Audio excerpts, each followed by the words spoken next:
What's up, everybody? Welcome to Dueling Aces for March 28th. How the hell are you? So damn good, I want to slap my mama. Wow, that's the Sorry. best you could. That's the best you could have come up with. No, I mean off the top of my head, yes. I'm not trying to get.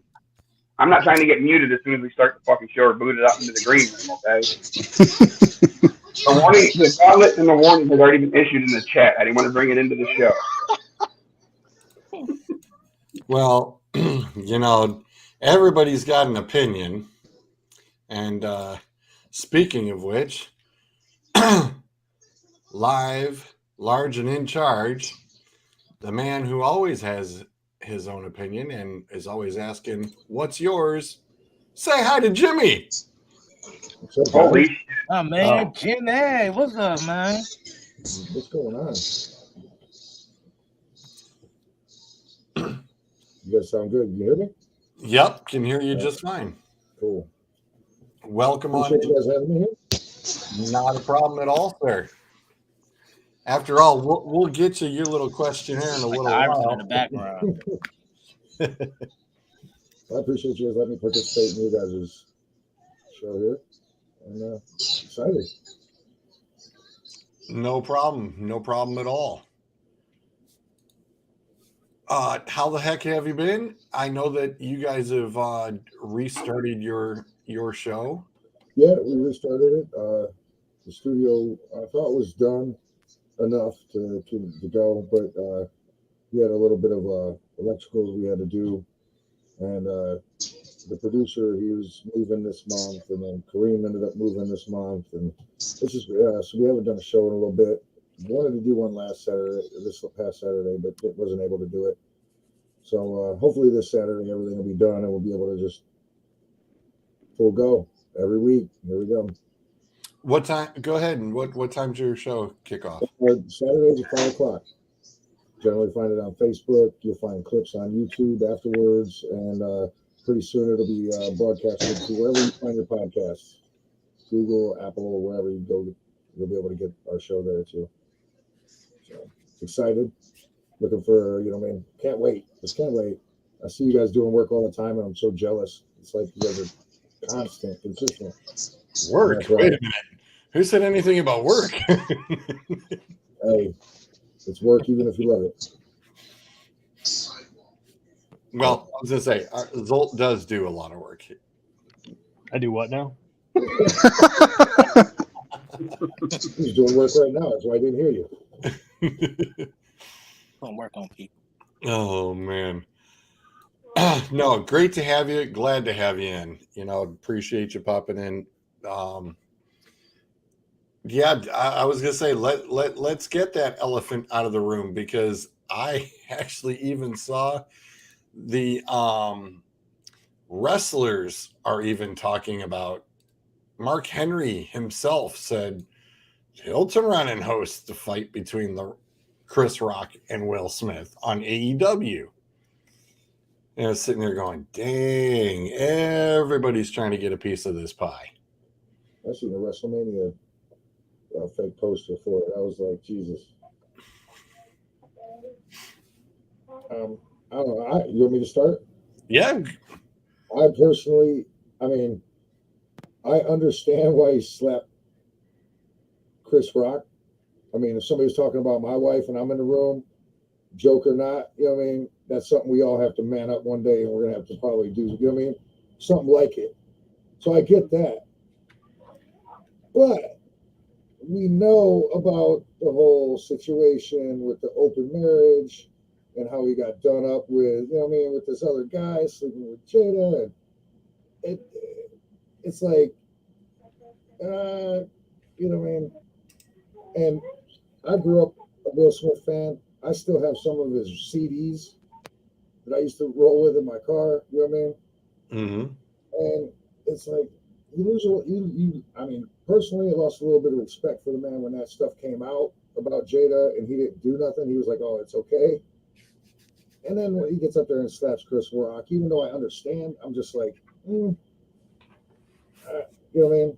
You open yourself up for the. I mean, you can sleep with his wife, but you can't say a joke about her. So that's my stance on it. I just think it's all bad. Ron saying, I'm kind of glad the world got reminded that what you say can get you slapped. I'm just shocked it was Will Smith who reminded us. But here's the issue that I have with everything is like this wasn't just some like off the street dude just like talking shit about somebody's wife. This was a comedian who people know what his material is about. People know that he likes to crack jokes on people. Was he making fun of her medical situation? I don't believe so. It was a G.I. Jane comment. But like, he didn't know about that situation. Right. But even then, when we go to a comedy club and you sit in the front row of a comedy club, you are aware that at any certain point you can become fodder for that comedian. Mm-hmm. Absolutely. Yep. And he was laughing. Will Smith was laughing at the joke. Looked over at his wife.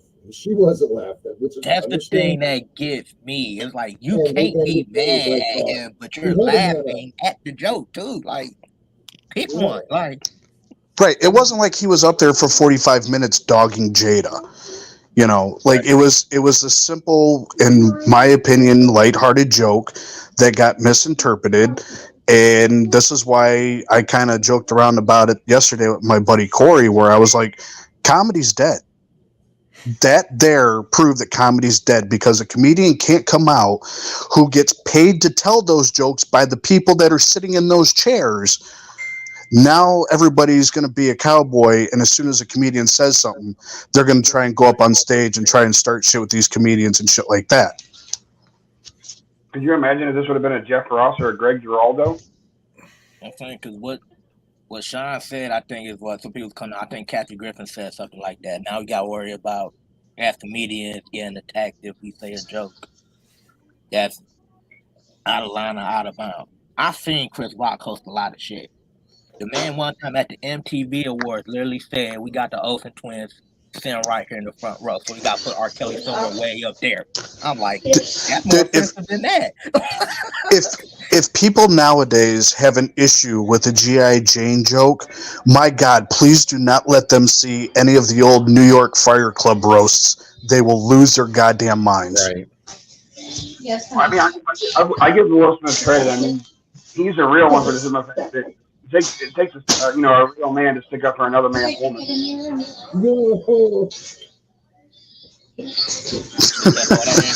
should have kept all that energy when he was getting roasted about in the public about his wife sleeping around with another dude. No, like, I'm just like biting my tongue over here. Look here.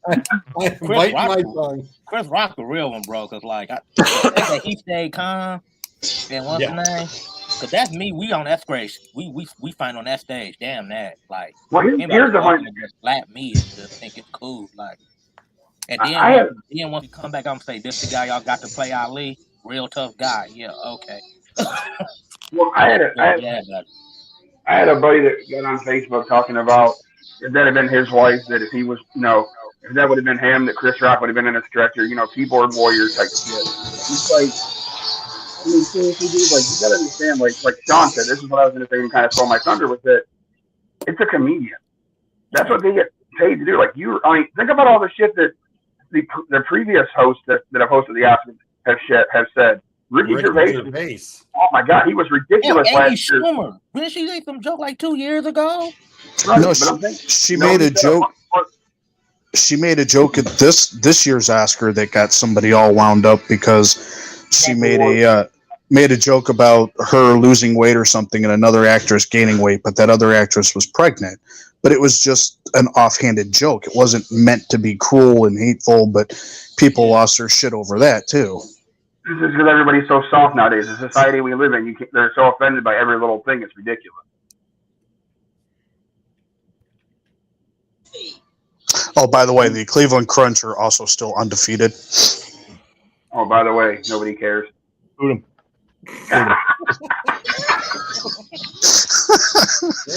Where is that damn? Thank you.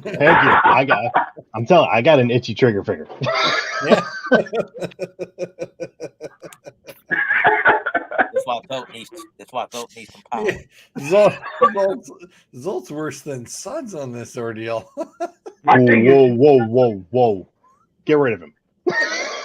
Yeah. George, you're gone. Yeah, boot George just for that. Whoever said that. Yeah. Is it a situation where has Will Smith become that irrelevant that they had to like stage this to make them relevant again? I don't think it was staged. That's the thing. It wasn't. It People wasn't thought it was staged. part of the skit when it first happened. People Yeah, thought I that think was that's part what of everybody thought. But no, it. Then when you go to break, you got Denzel and Tyler Perry. They talking to him. Then Bradley Denzel Cooper. leaves. He goes talk to Jada, and then Bradley Cooper's talking to Will.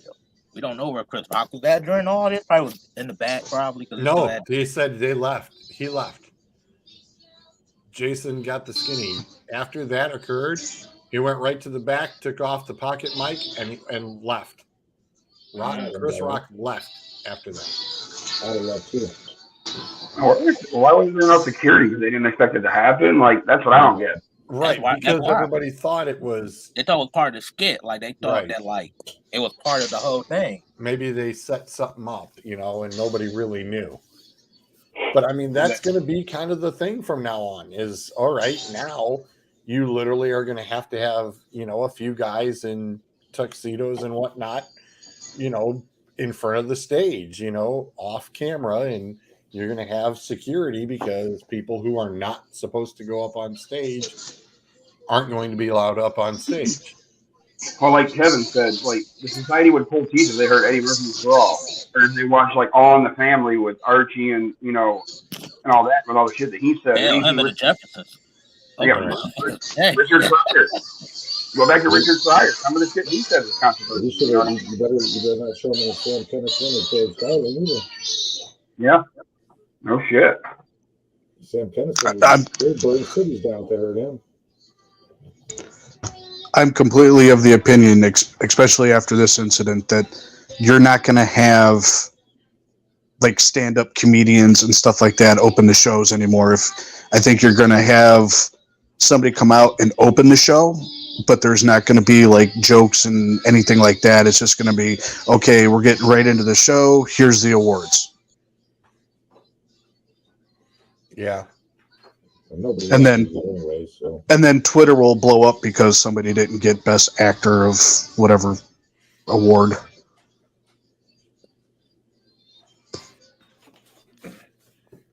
Okay, my opinion.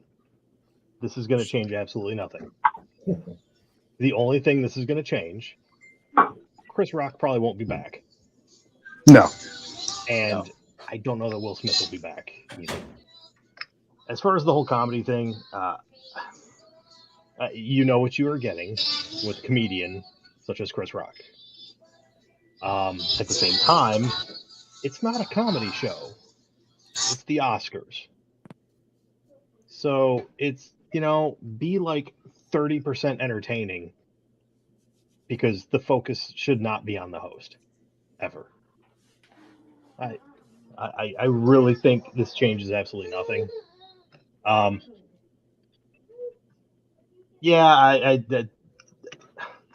What is the correct response if you are at a comedy show and a comedian goes too far?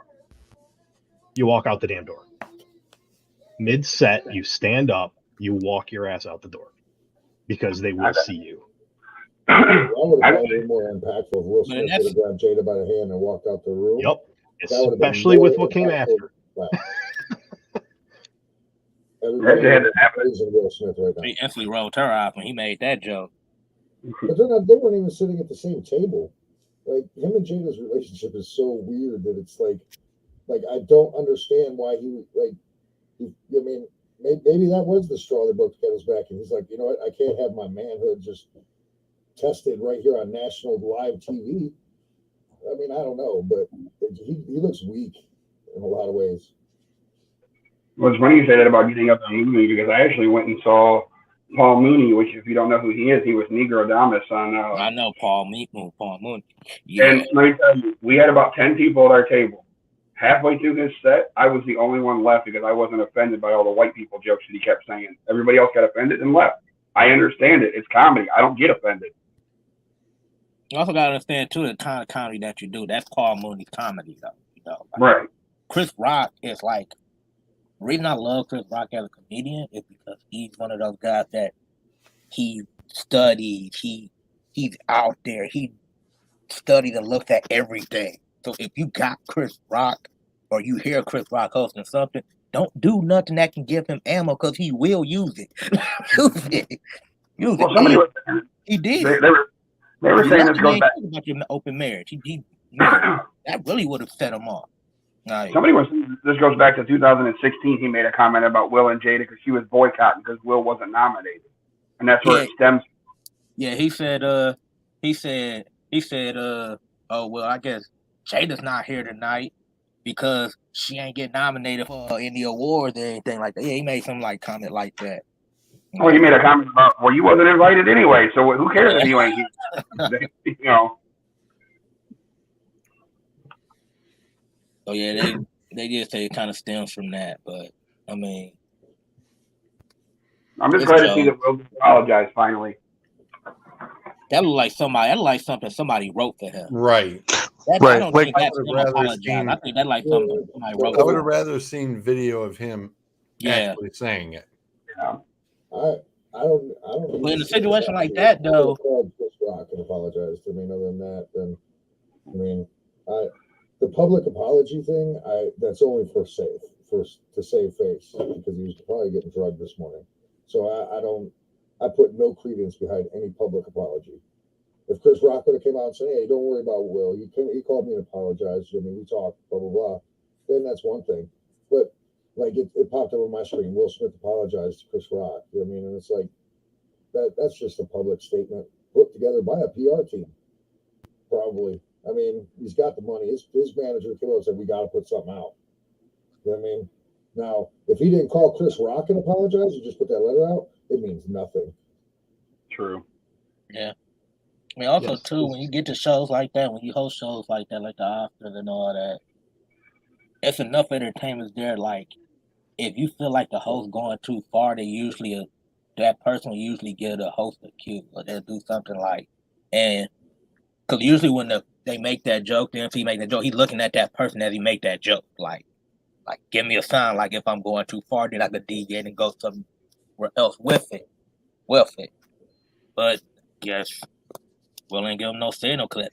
When Will started laughing at the joke, Chris took like, okay, then I can go ahead and finish the joke off then. Mm-hmm. Then when you cut Jada rolling her eyes, then that's when shit hit the fan. She wasn't. Right. She like that shit ain't funny. Like that's like there's. I mean, obviously we've all seen the shit we've been sharing in the chat about the different memes and stuff. But one of the best ones I saw is after it was said, she shoots Will that dirty look, and she's like, "You want me to cheat again?" And that's when he hopped up and walked across the stage. Yeah, something was said by her, right, to get him up, to have him go up there and do that. There had to be. I threw it in the chat. If the wife don't think the joke is funny, the joke's not funny. Especially when you're sitting there. Yeah. So true. Well, speaking of getting smacked around, looks like the Detroit Lions are going to get slapped back, forth, and sideways. Detroit not only getting the draft upcoming in a couple of years, but they get to be on front and center in front of the camera this year for Hard Knocks. Hard Knocks. How excited are you to see people biting ankles? I think people are going to tune in expecting to see Dan Campbell screaming about biting kneecaps, and they're going to be sorely disappointed. He's an he's an energetic guy. He loves himself football and football players. That's what you're going to see. Is he going to be more entertaining than Rex Ryan? Different form of entertaining. That was just Sean's daughter doing her best Dan Campbell impersonation. She was Hard Knocks, bro. He was out there.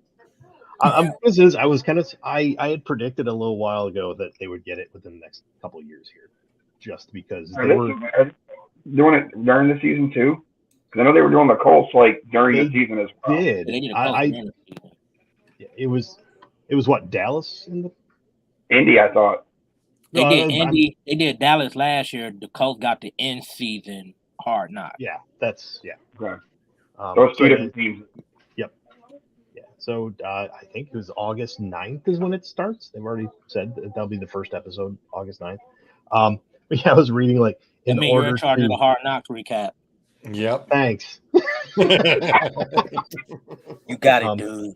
But I guess there were literally only 3 teams that could be forced to do Hard Knocks this year, and they were one of them, because most teams don't want to do it. Who's the other 2? Anybody know the other 2? Well, let me run down. So, if you have a first-year head coach, you can't be forced to do it. So, anybody with a first-year head coach, I mean, you don't want to be showing that on air anyway. That's There's a lot of teams this year that couldn't because of that reason. Any team that's made the playoffs in one of the past 2 years, you don't have to do it. And if you've been on Hard Knocks in the past 10 years at all, you don't have to do it. So that narrowed it down to Detroit, the Jets, and the Panthers. I would say the Jets had to be. I was going to say the Jets. And Salah doesn't want. I don't think they want to see the Jets on any kind of TV. I'd rather see the Lions than the Jets. I was gonna say I don't think we volunteered. I think this out of the 3 we got picked. It was the Wheel of Death, and the Lions were the last ones there. I certainly don't think Carolina would have volunteered either. They're gonna be like, it's a shame that Urban Meyer couldn't stick it out in Jacksonville, and that would have been the next. You guys thought Cleveland was a train wreck. That would have been entertainment right there. You want to know who half the players were? True. I mean, I don't know how the fuck you don't know who Aaron Donald is. Yeah. Hey, I don't know. Great college coach, but you all knew everybody was. You don't need to know when you're getting lap dances from barmaids. Oh, we're all home with it tonight. I will be here all night, folks. Tip your waitresses. Just don't slap your comedians and slap your presenters.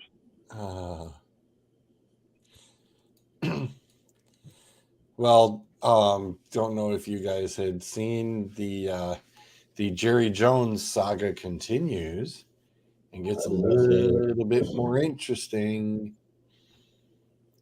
Turns out Mr. Jones is saying, well, it looks like it's an extortion plea, but somebody actually has a trust that is private.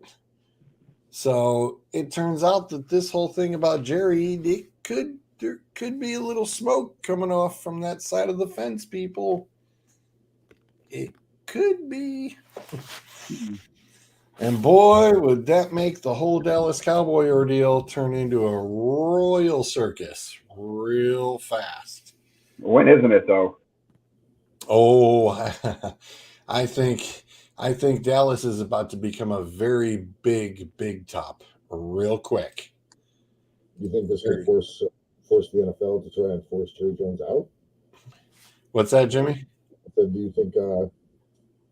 you think that the NFL is going to try and force him out? Is there anything in this thing that is that kind of bad, or no? Because I haven't seen anything on the story, so I'm just curious. It's the thing is that this woman claims she's 24 years old and she has a claim. She doesn't have the gag order against her. Her mother does, as far as revealing who her actual father is. And apparently, after getting a little bit more details, Jerry's soon-to-be ex-son-in-law has been the one who made contact with her in regards to informing her of who her real dad is. Hold on, what? Yeah. Oh, I ain't know nothing about this neither. Oh, And- yeah, you got. I'm disappointed with Skip Bayless because that's my Dallas Cowboys source. Okay, Right, he yeah. ain't say nothing about it. Yeah, he's gotten trumped here as of 6:40 p.m. this afternoon. Skip might be all over this tomorrow. Oh My yeah, Dallas Cowboys source. details have gotten a little juicier, and things can be very interesting Hey, very Jerry quickly. Jones got illegitimate kids now. Buddy, it's looking scary by the minute. So yeah, Oh wow. that is it is a huge surprise, and things are, of course, lawyers are being interjected and trying to throw, the potential source extortions and everything else that all of a sudden are coming across to Mr. Jones as of the past couple months. Apparently, there's been several attempts, and he's just adding it to the pile.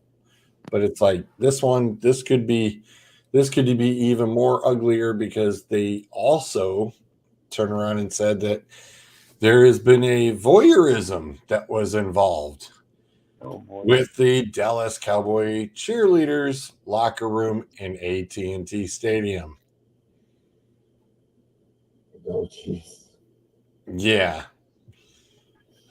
Looking that up on Pornhub now. No.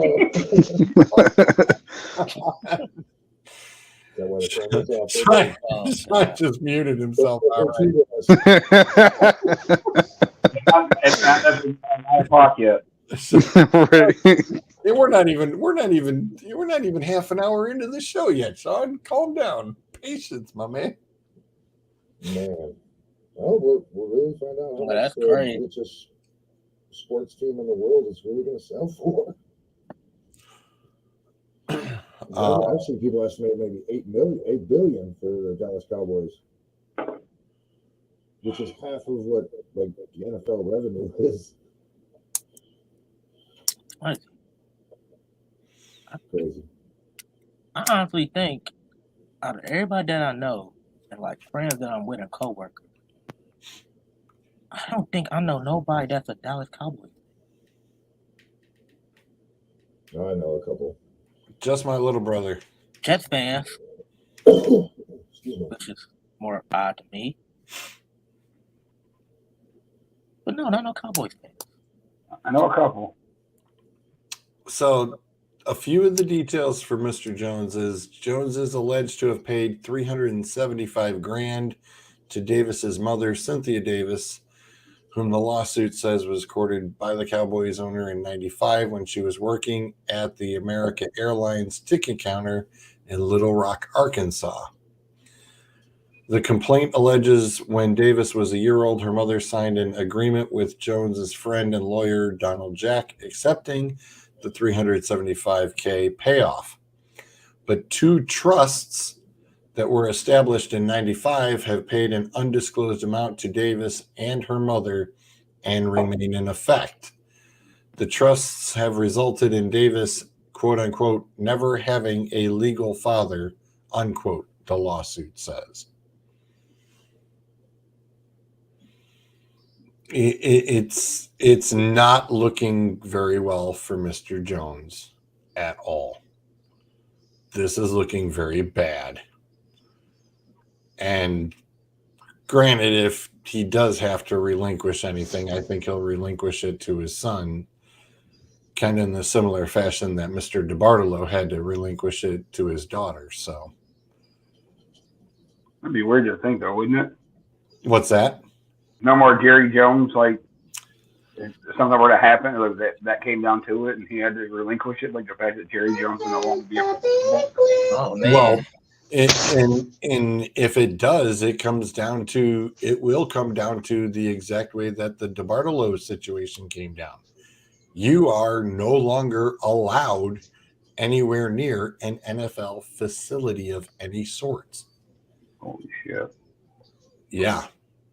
Which is why Eddie's daughter and Jed York to have total control of the 49ers and everything that has to deal with the 49ers. And Eddie is not allowed anywhere near any of the facilities. Work your ass off, and you work your ass off, and you go and do shit like that, and then you blow it by doing some dumb shit. Yeah, but he's almost. Well, that's why he had obviously has made enough money to essentially keep it hush hush. You know what I mean? Like, I'm sure up to this point, the NFL really kind of, I don't know if I want to say turned a blind eye to it, but as shitty as Dallas has been, that stadium produces a lot of money for the NFL. Yeah. And like I said, this is the first time anybody's even hearing of any of this. So this is brand new news to Mr. Goodell too. And I'm sure in their meetings today that they had, I'm sure that some of this may have been brought up behind closed doors. You know, there would be from James Dolan. Closed door conversations. You know, they say that, you know, it's the big boys club, you know, 32 owners.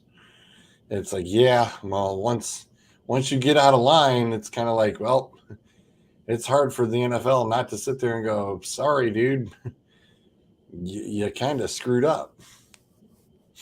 But we'll see what the NFL wants to do. But at the rate everything else is falling apart in the NFL with everything else going on, it doesn't look too favorable for him. Not by a large margin. Oh, don't worry. Jerry Jones ain't going nowhere. Hell, if Dan Snyder's still around, then Jerry Jones is around. Wow. Good point. How much shit has Dan Snyder done or been linked to doing or like?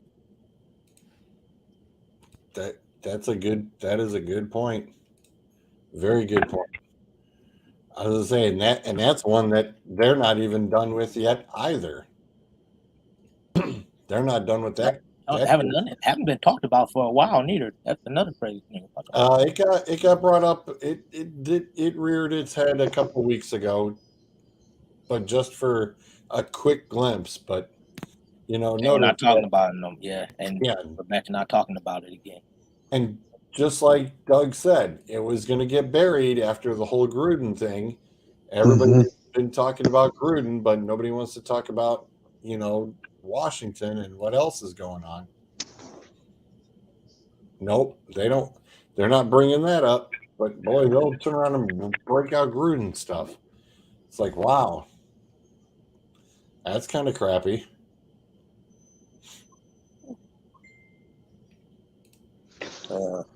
And if I heard correctly with this whole owners meeting thing, if I heard it right on the radio, and somebody correct me if this is wrong, apparently one of the bitching points at the owners meeting is how some of the owners weren't giving the opportunities to interview for Watson like Cleveland and the other couple teams were.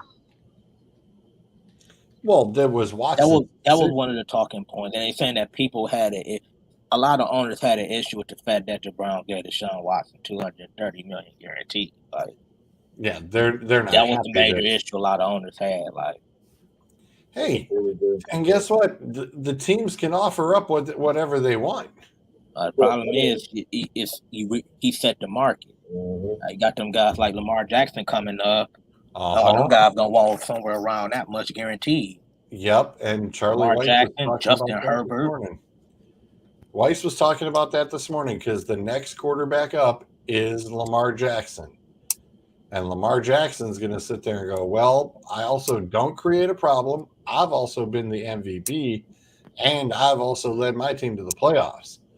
So if he got 230 guaranteed, well, I want 300 guaranteed. Watch that number come. Patrick Mahomes broke the bank when he got the $500 million contract. Yeah, it's It's going to be nothing but tons of money. And and that's right the thing, now, too. look at where that put Kansas City, though. That put Kansas City in a real That's bad. gonna be the Well, problem actually, eventually down the line with these contracts. Jacksonville paying some third-rate wide receiver 84 mil is what turned around and screwed Kansas City out of Tyreek Hill. Well, that Christian Kirk deal is the one that started it all. Yeah, If that's you what really I'm want talking about. Yeah, like that started everything. Yeah, and Christian Kirk is not a number one wide receiver. He's a 3. And they paid him $84 million because they think he's a number one. That's ridiculous.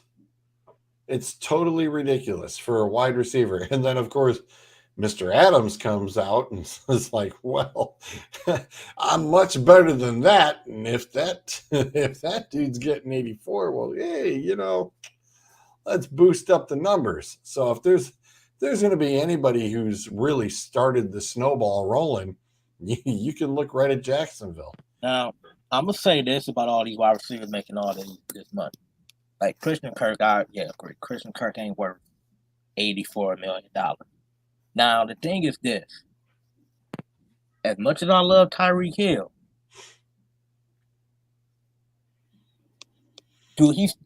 I don't think he put up them exact same numbers in Miami. Patrick Mahomes had a lot to do with his success.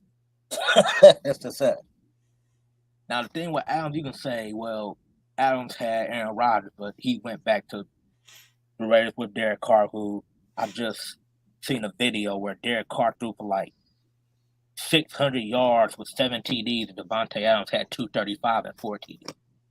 I'm like, God damn, like. Yeah, they broke records. They broke records together. So you got that heading your way. If that happens, Clint, if that happens, Doug, we will not be able to keep Doug Kaufman off this program if that happens. Because Doug will be rolling in here every week smiling. The thing with Tyreek is his game is predicated off speed, beating you down the field, taking the top off. One thing we know about Tua ain't got no bazooka arm like Patrick Mahomes do. All he's got to do is throw it up. Tyreek's down there somewhere. Yeah, and so will Waddle. But I was going to say, does Tua have that arm? That's to be seen. He don't. No better way to find out than this season. Yeah, this is true. This is probably his chance to find out this season. Right. That's what he's got. So make it work. Jimmy, you have your fans have followed. Apparently. That's my brother's trolling me. $20 is $20, man. More than 20. Just saying. He's like, it better be more than 20. Yeah. That's why I'm quitting my shows. All right. I don't know who dropped the firecracker in our chat, but I did a nice extensive read and I read it over a couple times. The new elephant in the room, especially at the owners meeting, the NFL says all teams must add minority offensive coach, expands the Rooney Rule to include women. Yeah. Clint, thanks for dropping this in because I went through and I read through it, just glimpsed through it the first time, but I came back to the house and I read through it like in depth. This, I'm still not a big fan of how they've pretty much put a little gray loophole in here in saying that there will be a female member or an ethnic or racial minority that will be added to the offensive assistant coaching program starting this year. Then it further goes on to say that two white women could be interviewed and not a minority. And They that did the will rule to count. prevent that. Could that That be will- somebody trying to cheat the system? But guess what? It says that will count as interviewed. So they do not have to interview a minority. They can interview 2 white women instead, and it will count as checking the box. Pardon me for asking a dumb question. Why are they limiting it to the offense? That is no, that's not a dumb question. That is I don't. I didn't know if there was some stat somewhere. I'm the stats guy. I don't know. think I don't know if most there's. of the women that have been involved in the NFL, I'm assuming because most of them are like on the offensive side of the football. But yeah, I don't know why they just limited to offense. I got your numbers. It's kicking here I know at the the bottom Browns of got the one. article. The It former says rugby player.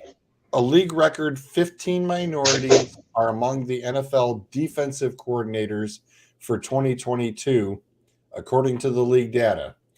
Overall, the minority coaches now make up 39% of the league total, up from 35% in 2021. There are also a league record 12 women on coaching staffs. Can I'm gonna take a swing at this bee's nest. Why do we need a rule like this? Because there is not enough diversity in the coaching ranks in the NFL, and they feel that they're not being given a fair shot at it. And it's because most of them are not properly qualified. So therefore they said that they were going a lot of teams were starting to put their own diversity programs together in their coaching staffs. Well, as of today, they also announced that there is a diversity advisory committee that has been formed. Among its 6 members is former Texans GM Rick Smith, also includes former New Jersey Attorney General Pete Harvey.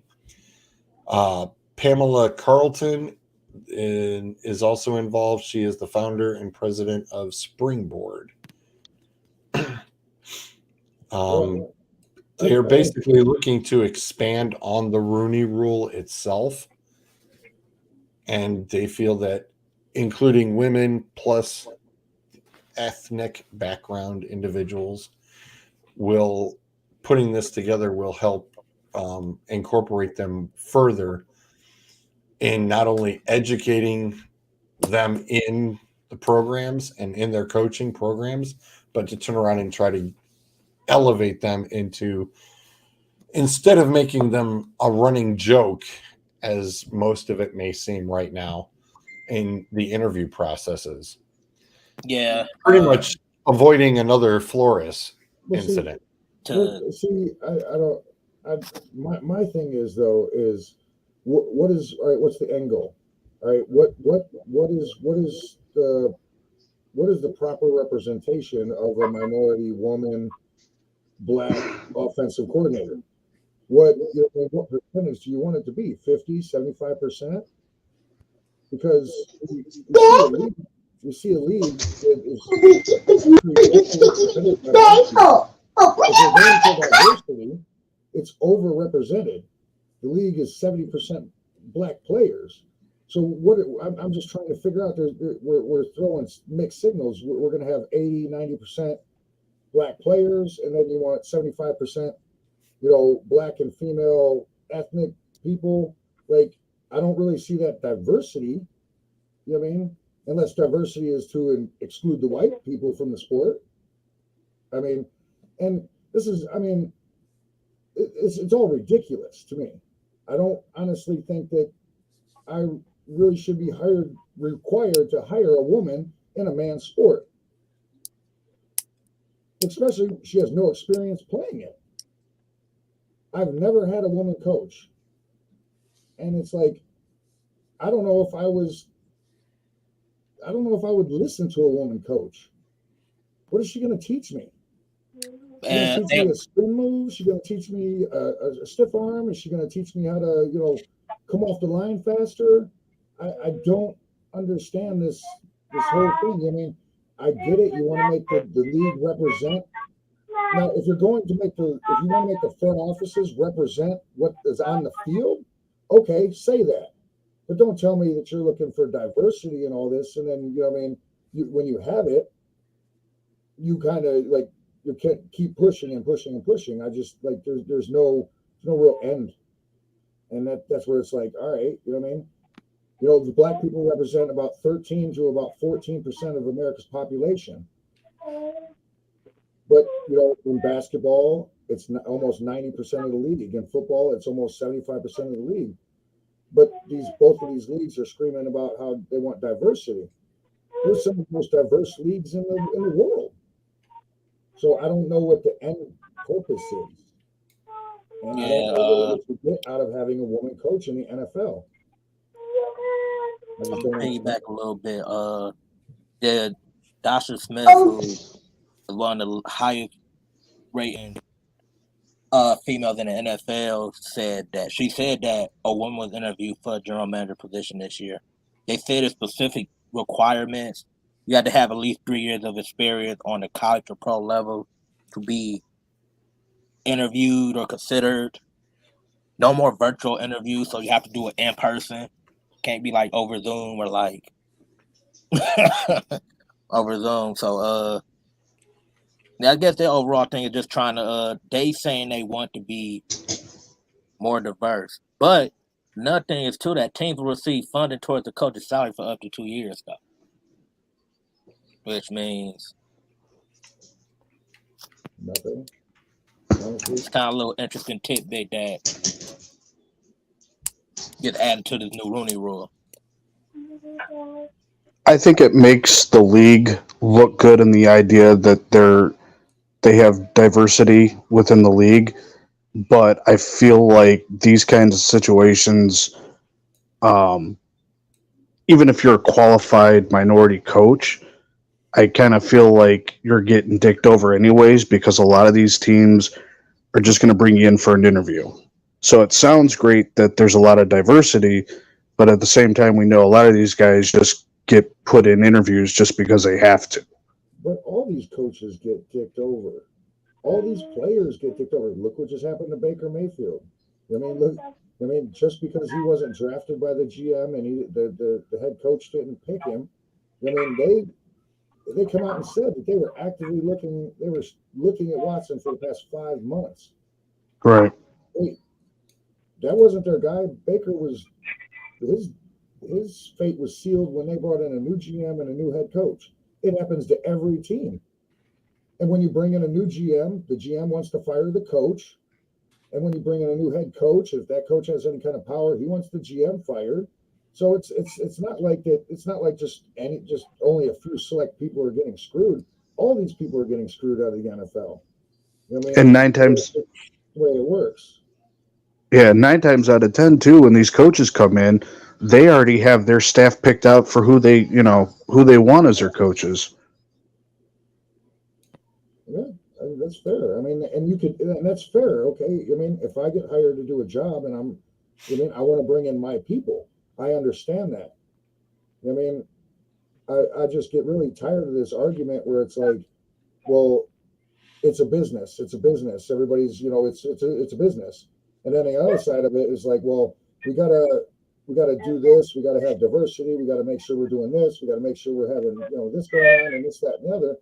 It's like those two things just can't work together. You know what I mean? It's just not.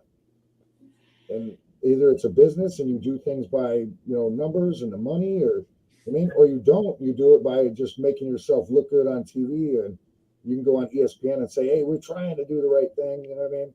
Whatever the right thing might be. It's just this whole thing with the NFL. I honestly think they're destroying the greatest business model of any business in the world's history. All I know is Katie Sowers, after she left the 49ers, they haven't been back to the Super Bowl. So what was she at the 49ers though? She was the assistant offensive assistant head coach, and they went to the Super Bowl. And then she left, and they haven't been back to the Super Bowl since. Yeah, And you all thought it was first time Jimmy that G. I've ever heard the woman's name. Nobody's ever given her credit for that season. You know what I mean? So, like, what are we really talking about? She was in the room when it happened. I'm gonna sit back here and wait for your when your show goes viral. I'm gonna be sitting back here in the corner. Hey, I was a part of that. That don't make sense. You know what I mean? She was in the same room as everybody else. Yeah. You'd use the same well, I'm saying you'd use the same argument for any other coach that was there. Right. They were just in the room. Or they were there and got the experience. Okay, she got the experience, but she got the experience. I guess that's where it would come down into an interview, and you would break it down. You know what I mean? You would need to talk to her. I mean, what experience did she gain, and this, that, and the other. But I mean, I'll be like, well, she was part of that Super Bowl run. Like, what part did she play? Did she come up with the offensive plays? Did she, implement the game plan in practice? Did she, actively work with the quarterback's coach? Was she in the quarterback's room? What was she doing? If I sat here with my camera off and my microphone muted this whole time, I can't really say I got experience from being on Dueling Aces. You know what I mean? It wouldn't make sense. We never heard of this lady until she left the 49ers. The weather's, and it's kind of just like they're fast tracking these women to the top. And if that's what you want to do it, fine.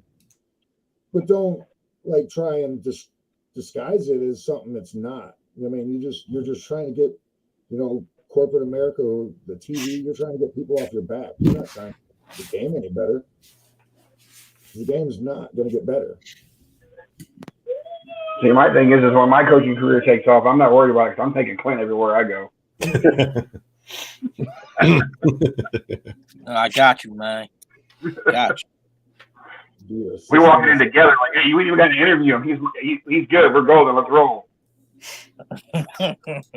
I'll just be there. I'll just stand there. I'll let you do all the talking. I'll just come in for little tidbits if I need to. You the star. I'm just there. We a team, brother. Appreciate that. Well, and another side news real quick. Not that important, but Evan Mobley hurt his ankle, so we got another injured Cavs player. And they free fall the teams.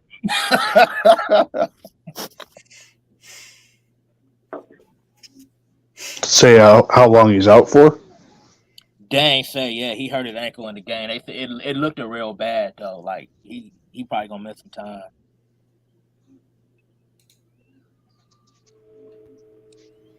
Which sucks because that team is, I mean, they're relatively close as it is now, and to get hit with the injuries that they've. Yeah, that sucks.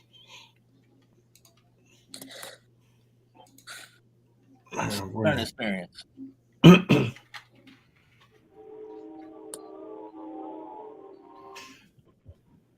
Come on, where is it? I'm waiting for you and Zolt to start trying to fight over it. There it is. Who got it, Zolt? I was waiting for that. All right. So I am sneaking the questions off from Jimmy's tape there, man. Jimmy Tenrine, he's got a few questions for the Browns fan base. Is Watson going to play linebacker? Is he going to call the offense and defensive plays? Is he going to kick field goals? And is he going to play defense? Hey, I'm probably about to get muted. But George, John Lynch said they had no plans to release Garoppolo. Correct. I saw that. I was going to get to that. He's going to be there for the long haul. Listen, if Watson wants to kick field goals, I have no problem in him trying out for it. He can't be any worse than what we've had in the last couple seasons. Urban Meyer to do it. That's it. Now he gets muted. That's it. What I was trying to point out to the Browns fans is, yes, you guys upgraded a quarterback. As much as I like Baker and you guys, it was a definite upgrade. no question.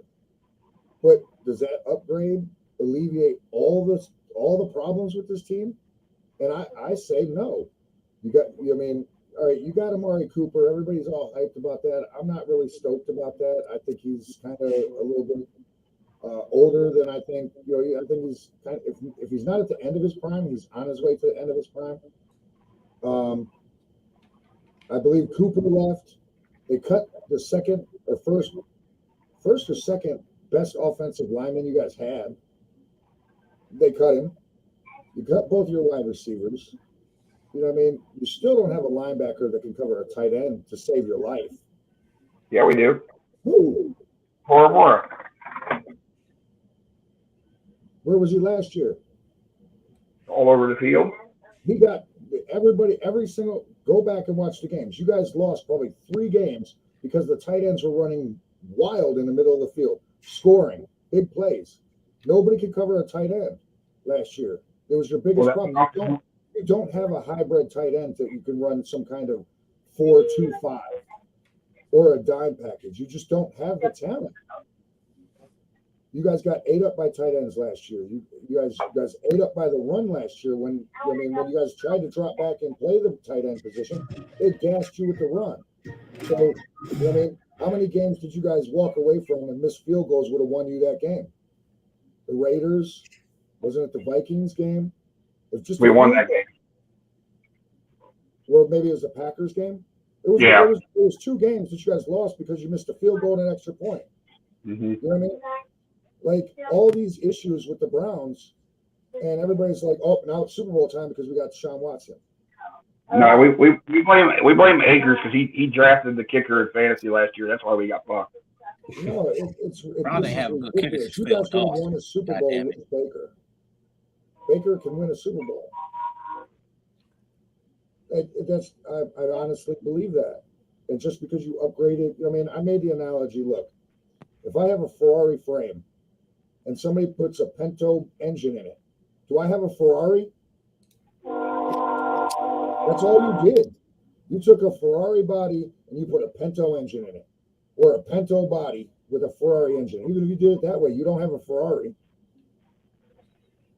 So, you upgraded your quarterback. That's good, but you downgraded every other position and or side of the ball.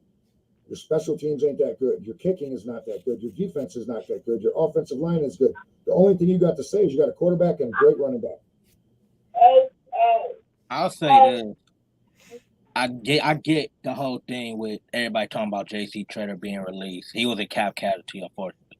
But this Nick Harris kid, though, you can't say there was a cap casualty after you just guaranteed $230 million. Yeah, I know. He became a cap casualty to guarantee Deshaun Watson $230 million. Jarvis Landry. You know what I mean? They talking about he's probably coming back. He's talking about he want to come back. Is he going to come out? They're still waiting on Clown. Yeah, you're going to sign Clowney at a discount. You're going to sign Jarvis Landry at a discount.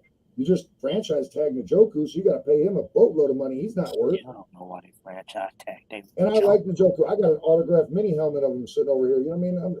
I'm not. It's just ridiculous that everybody just got Watson, and then on top of it, you gave up 3 first rounds, 2 to 3 years of picking players that you guys just coughed up. This is on board with the Ricky Williams stuff. When the Saints gave up everything for Ricky Williams. You got Ricky Williams. You got Deshaun Watson. But where's the rest of it coming from? And I heard people talking about free agency and this. You ain't got no money. Yeah, they do. They actually have $22 million. $22 million. However, this is all going to be 1-year deals. Yeah, that's the problem. So you're going to have to wait for 1-year deals. That's it. That's the problem. You got to wait for those guys that can't get long-term deals. $20 million is only going to get you 2 to 3 legit starters in the NFL from free agency. Well, at this point, they will end up over the cap. They totally will. I believe that over the cap. The whole thing with the Watson trade, I don't mind them giving up what they gave up because compared to the previous package that was being rumored, I'm glad that they gave up compared to what they gave up. I would have been pissed off if they would have traded Denzel Ward. Like, like I ain't with like, and it's not Ohio State thing. It's the fact that when he's on the field, it's proven he's a top 10 corner. I just don't want to give up a top 10 at a key position and step myself back. I think the Browns are going to shore up some of the stuff. I said they bring back Clowney. They was talking about 2 years, 20 something million. Yeah, Landry going to have to come back on a discount. I mean, he talking about he wanted $20 million a year. That's why he fired his agent. He talking about he was expecting big money. I'm looking like anybody getting nowhere near $20 million a year. I think People Jones could be a nice two. I think he can. They still got to upgrade the tight end. I'm not a fan. I've never been a fan of David Njoku. And Harrison Bryant to me, every time you hit him hard, he's a fumble waiting to happen. Like he just scared to get hit. Like Nick Harris on the line. I don't think Nick Harris and JC Trout. I don't think that's a big drop off. That's because I think Bill Callahan is still the offensive line coach. Like Bill Callahan is one of the best. He'll get them together. The reason the Browns' run defense fell off toward the end of the year was the simple fact that Joe Woods do not like to blitz nobody. Like he just put everything on that front four, and they stayed toward the end of the year. Them guys got tired. Miles Garrett got tired. To be fair, you got Miles Garrett and Clowney. You shouldn't have to blitz that much. You got what? Almost $30 million a year wrapped up in those two guys. You should be sending on a lot of that's the problem. You didn't send linebackers to blitz yet last year, but yet you still got torched over the top by tight ends. Like the scheme don't work. The players don't fit the scheme. There's so many problems that Deshaun Watson is not going to fix. And everybody can say, oh, Deshaun's last season he played, he was first in touchdowns, first in yards, first in completions, blah, blah, blah, blah, blah. The Texans went 4-12. And don't tell me he didn't have players. He had Hobson, which is better than any wide receiver, including OBJ and Landry combined. So he had Foster as a running back, which is a really good. It's not Chubb, but he's equivalent to Hunt. Like this experiment the Browns just played on you guys is just ridiculous, and it's one of the reasons I seen this coming. When they fired the one GM, I forget his name now. You see, this was going down. This was coming down the pike. We were only a few years away from them when they fired it. When they fired Who's Scott. When they fired Scott. Where is that? No, I'm talking about the GM. Dorsey? John Dorsey, whatever his name was. He put together, and I made the argument that he put together the greatest assemble of talent the Browns have ever seen. And then you get rid of them. And then what's going to happen when a new GM and a new coach come in? They're going to want their guys. So now I will say this, like you said, Dorsey put together a stacked team.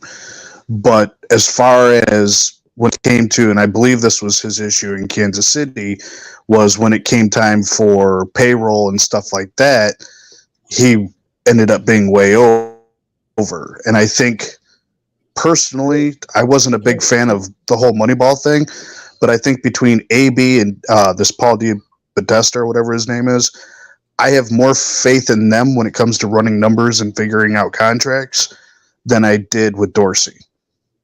Okay, that's fine. But we didn't, I mean, you can have a separate financial department for that. But you hired Dorsey to draft players, and he did that amazingly. He brought in talent. He went and got you OBJ. You know what I mean? And it's like, and this is where I get frustrated with the fan base.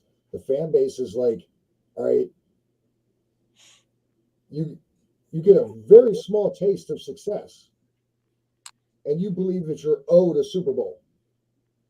You know what I mean? And I'm like, where is this kind of like entitlement coming from? Because, you know what I mean, everybody knows in the NFL, you have to earn that Super Bowl with consistency. And, you know what I mean, very few teams are the Philadelphia Eagles where you get to slap together a team and go and win a Super Bowl one year. And then you have to sell off all your players because you can't afford what you did. That's not a regular thing. If you want to be the Steelers, you want to be the Patriots, you want to be one of these teams, you need to build a 10-year program. And the Browns showing you they can't go past year 2 without resetting.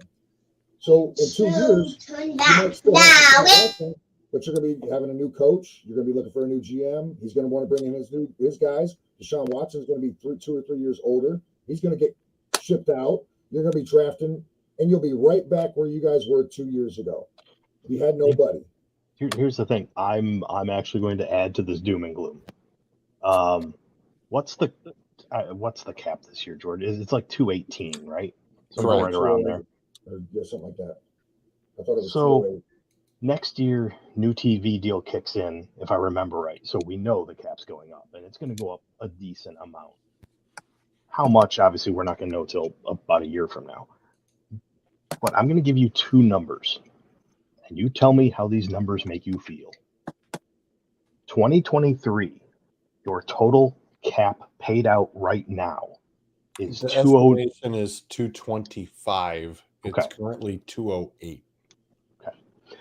You are currently running at a cap next year of 2098. That's with, here's the second number, 28 players signed. You have 28. Super Bowl, baby. I mean, I hate to say, win it all. You know this is going to kill me to say, but this is where Suds is right. This is the Suds rule, not the Sudbury rule. This is the Suds rule of you pay your quarterback and your team slowly dies. Yep. And you guys just paid everything, including draft picks. You can't even recover in a draft. And it's just like, I'm like, all right. And then you turn around and I'm a believer in Baker. You know what I mean? So, I mean, it sucks. I mean, if anything, he should have been in that package with the Texans. You don't let him stay in town when Deshaun Watson gets here, regardless. Even if you have to give them an extra draft pick to take Baker, it doesn't. You get him out of here. The Brock Osweiler rule. They saying the Browns literally go have to pull the Texans deal with Brock Osweiler. They go have to attach something with Baker to get a team to take Baker. Take Baker. Yeah, didn't somebody pay the Browns to take Osweiler? Yeah, the Texans. Yeah. Jesus Christ. We took all $72 million guaranteed of his contract. I think we got a 2nd-round draft pick in the process of taking that whole $72 million guaranteed contract. And you know what I mean? And I think the fan base has a misplaced faith in the front office and his coaching staff, and even on the talent on the field. You guys just, you know what I mean? None of it. It's just not. I don't think it's going to work. You know what I mean? You guys had it for a moment. Baker's rookie year when he came in and he lit things up. There was a chance to seize on a moment for this team to really take that next step and become the Kansas City Chiefs, become, you know what I mean, those perennial contenders. And they shot themselves in the foot. And that's where, you know what I mean? I'm just like, this is bad. This is going to be bad in 2 years for the Browns. I hope you guys win this year. It's going to get really bad. And like you said, the cap's going to go up, and that's fine, but it's going to go up for every team. The winners get first choice on the best free agents. The Browns are going to pick up the scraps in free agency, just like the Detroit Lions. You know what I mean? Yeah, they'll have only about 40 million available next year. I mean, so you might get 5 or 6 players with that 40 million, average players that might not even be starters. That's what you're really looking at in free agency. Free agency is, you know what I mean? Free agency anymore, you're either getting like bench players and people that come in and, you know, give your starters relief, or you're getting an ultimate superstar. You're not getting too many starters just thrown out in free agency. You know what I mean? And it's just, I feel bad for the Browns fan base, because I feel like you guys have been sold on a false reality. That Deshaun Watson, yeah, he looks good. He's that Ferrari body. He's still got that Pinto engine. Here's one other thing I want to bring up, and I'm not here to totally trash Cleveland. You guys know that. I try not to. Yeah, you are. Hey, we're not Detroit, so Exactly. I mean, look what I live with daily. Okay. Yeah, I was gonna say. I mean, it's Detroit. It's the Lions. It's all the damn teams. One thing you guys did that is going to have ramifications, especially with the salary cap going up. You guys went at 100% guaranteed a contract. You don't think every player going forward now, every star player, is going to be demanding that? There's a whole lot of owners in this league that are really unhappy with your team right now. Yeah, damn right. Because you set one hell of a precedent. To your point, I mean, everybody's talking about, Odell might want to come back. Odell might come back. Coming off of that Super Bowl win, he's got a Super Bowl ring now. He's going to want a guaranteed contract. Yeah, good luck. You're not with two different torn ACLs. It ain't gonna happen. He's not going to get a guaranteed anything anywhere. Go into Browns Nation, go into Cleveland Browns Buzz or whatever it is, those pages and stuff like that. The fan base is calling for it. No, the fan base can call. The fan base can call for $5 billion. They ain't gonna get it. No, they can ask for the lottery number. Odell can stay gone. Please don't bring him back here.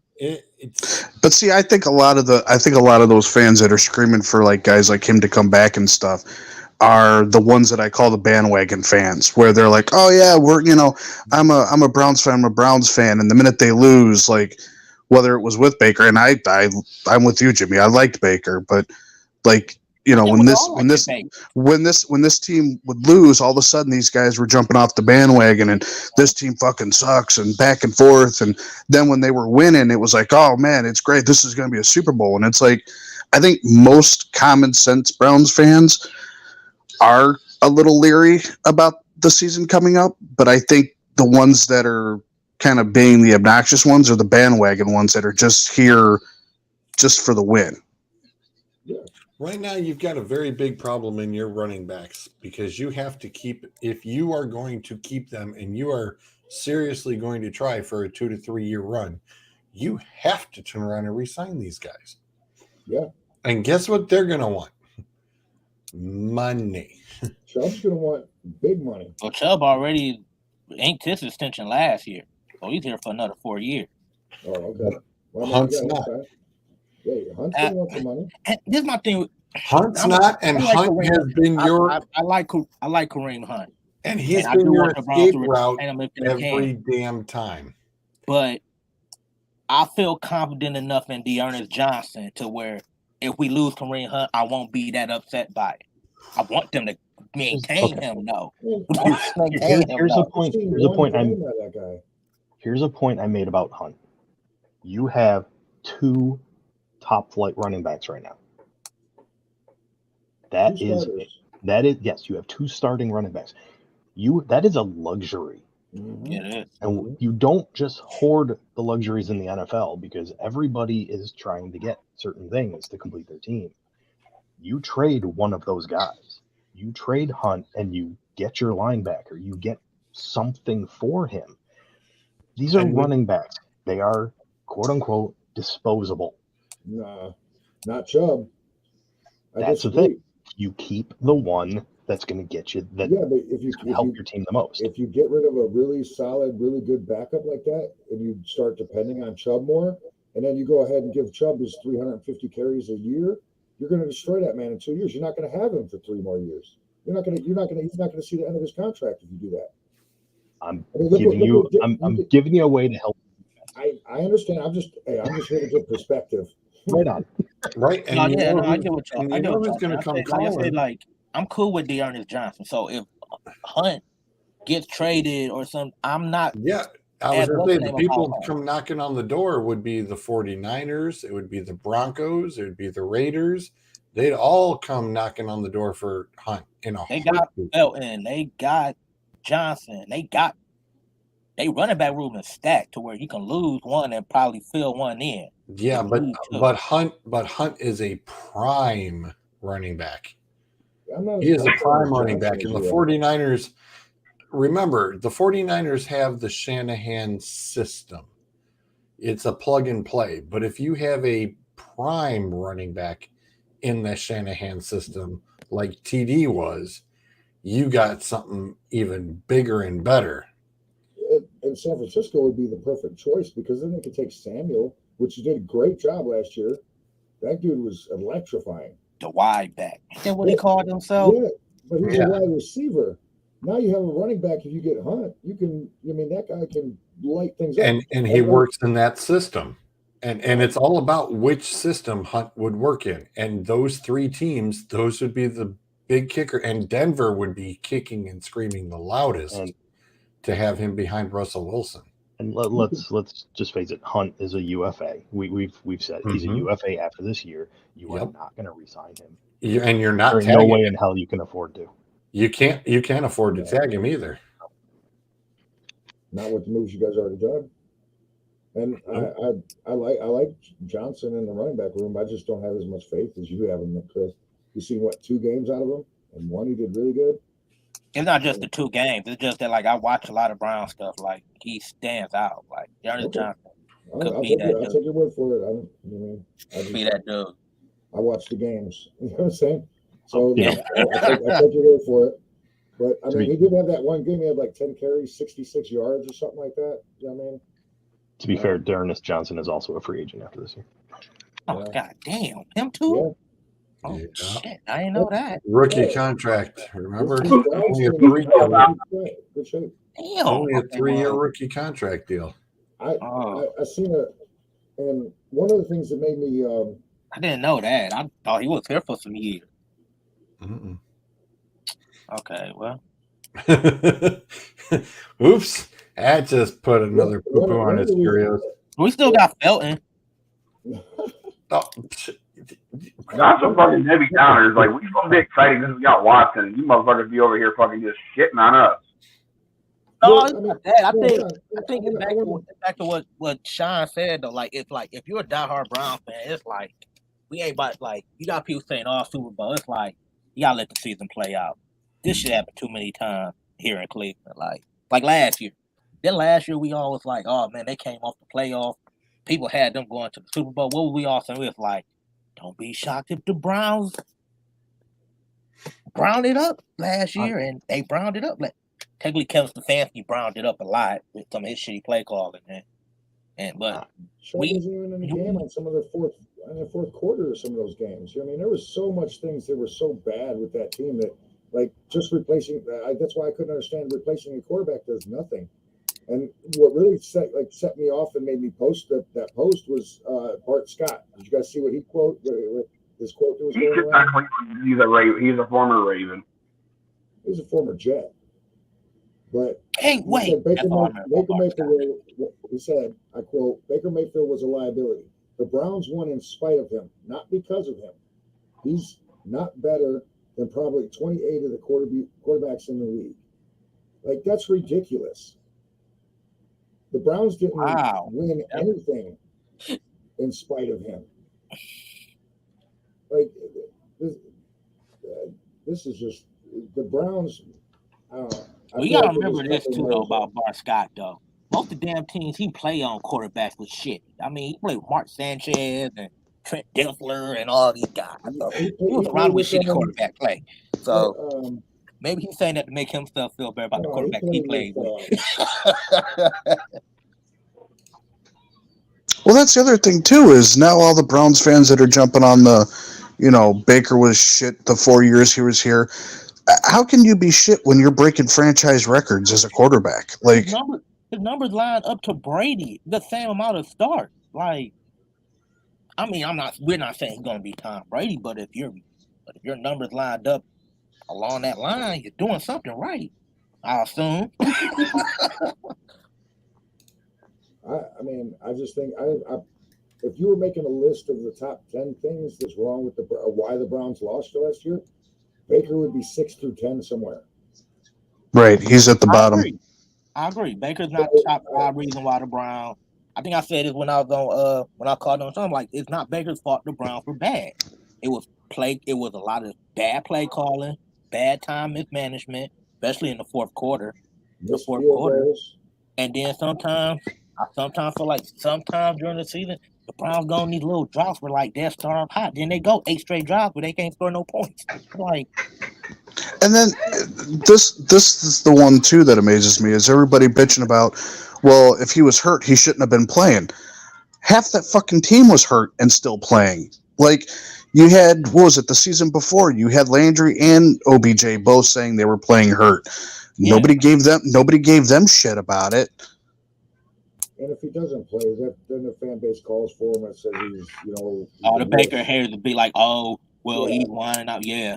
But the thing is this, though, like, I said this too. I call this the Cam Newton effect. You're not going to expect the NFL player to sit out a game. It's not in their DNA. If they feel like they can play through it, they're going to play through it. How many times have we seen, hell, I bring up Case Keenum. You remember the Texas game when the motherfucker gets concussed and he back in the huddle and then somebody got to run out and tell him, like, hey, no, you got to come off the field. Like, the owners and the coach, they got to step in. They got to step like, Baker, bro, you got to sit down, man. You might not like it, but sit down. Go have the surgery. You ain't enforce that in him. He's going to go out there and say, well, I'm going to play. Like, you got to step in, put your foot down, tell him, bro, it's your career. You're more better to us sitting on the bench than you are helping. You might not like to hear it.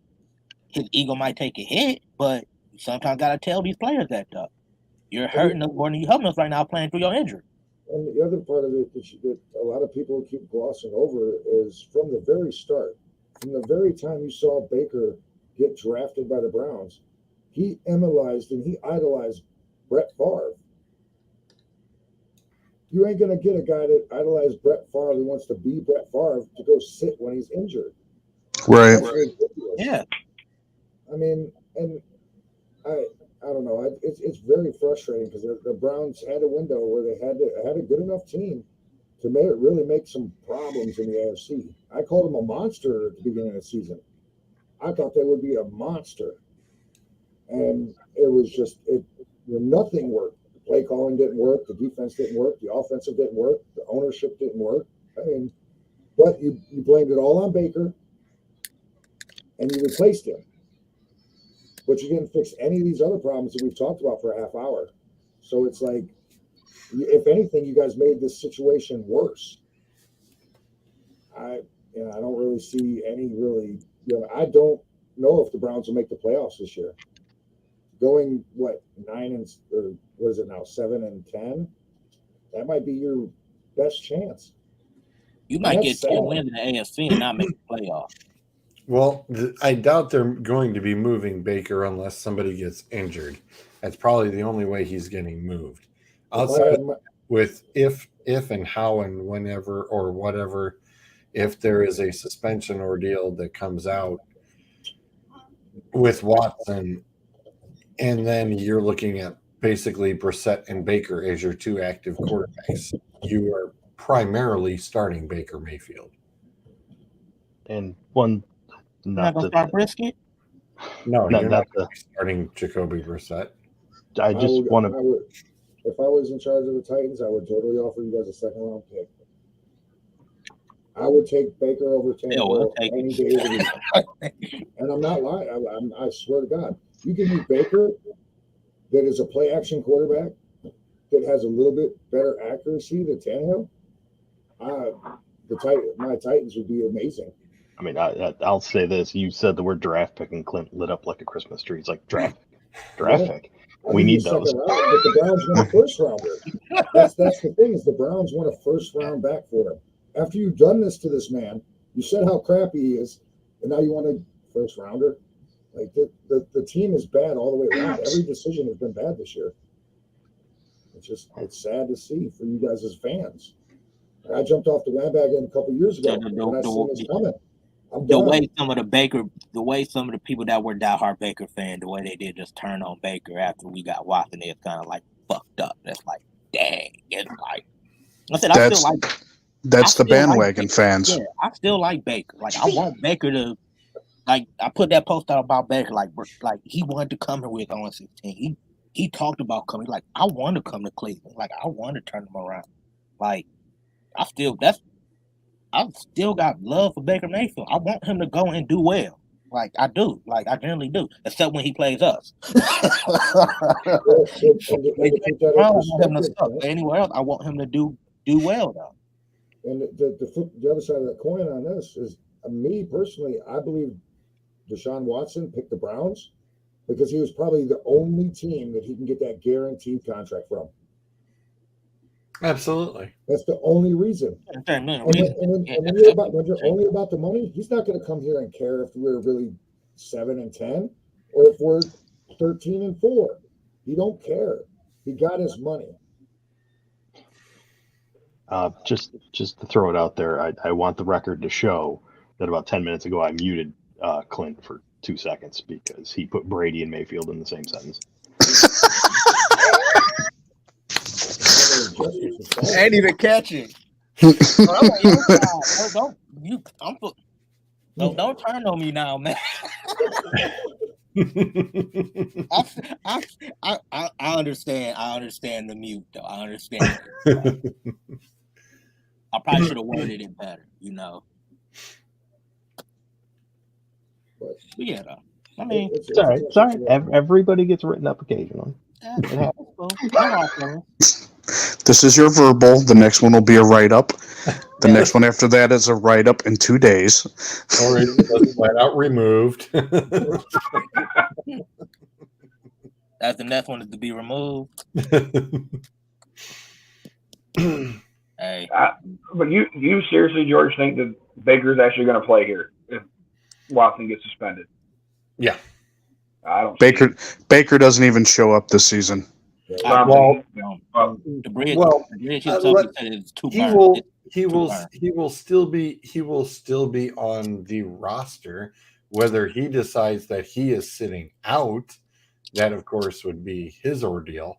But the thing is you want to turn around and you are on the last year of your contract, of any contract. You are you will be a full-blown UFA after this season. So do you sit out and possibly cost yourself? Because the last thing anybody remembers is you're injured. They don't know what you're capable of. Or are you going to turn around, basically bust your ass, rub it in the Browns' faces, and you're going to turn around and make yourself worth something, and someone come up here to turn around and take a look at you? I'm going to interject. Hold on, because Zolt is nodding his head yes. All I was going to say is if you're, like you said, he's basically got the two options. You know, play it out, do your part, show another team what you got, or sit down, refuse, and go the Johnny Manziel route. Ooh. Can we move Zolt? I'm sorry. Does anybody have the power to mute him? You can't mute somebody. Sure. Wow. Okay, then. Please remove me. No, remember, I cannot say anything until this man is off of the roster. What I was going to, Joe Thomas said it earlier today, and I agree on the same point. I felt like Baker overplayed his hand. He overplayed it with the letter. It's like everybody knew you was hurt. Like the fan that was with you, we knew the reason that your play was bad because you was hurt. We know that. You overplayed your hand by trying to, again, the one issue I had with Baker, he got to clap back at everybody. Overplayed his hand. Now, all this now, your reputation now is in shambles. It's people saying he needs to be humble now. All you should have did was just get through the season. Off the damn Twitter. Yeah, get through the season and again play ball out because I think Watson's getting suspended. I'm hell you suspended Ben, okay? He got 20. Well, wait a minute. Hang on. Because Ben settled. Watson isn't settling. Ben settled. No, there are two different things going on there. Ben settled, which means that is some admission of guilt. Watson is not settling yet. yet. He ain't settling, but he's still going to get suspended. I No. put money on that. I put money to I was Sean going to say Watson. the NFL's doing their own investigation. Yeah, Whether he's he's Right. going to get not, depending suspended. what they find, they But might just back do to it anyway. Baker. Well, Baker should hold have on, just hang on. came in. Hang on, Clint. Hang on. Go ahead, Dave. Finish it. Well, I was just saying that the NFL is doing their own investigation, and they're going to continue to do their own investigation. And so, whether he settles or not, they might just up and decide, hey, you know what? We don't like what we've heard, so we're going to give you 4 games. We're going to give you 6 games. Well, for what the quote unquote what they've heard or whatever actually does come out in the wash, because so far you've had 2 grand juries that go, yeah, nope, nothing. Yeah, but the grand jury. And as I said last week, everybody turned around and jumped on this little ordeal. All these ladies popped out after somebody got a big contract. It is Goodell's show. If he wants to suspend him, he can suspend him. Exactly. That's just that is this league. And not being guilty in the criminal court doesn't mean you're not guilty in the civil court.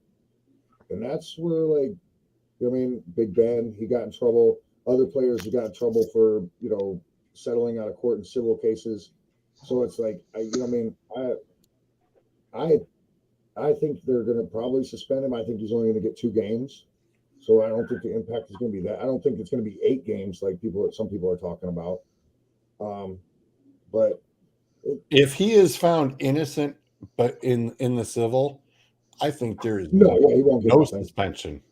No, because then these people just tried to, sue him. Went after money, yeah, and that's exactly.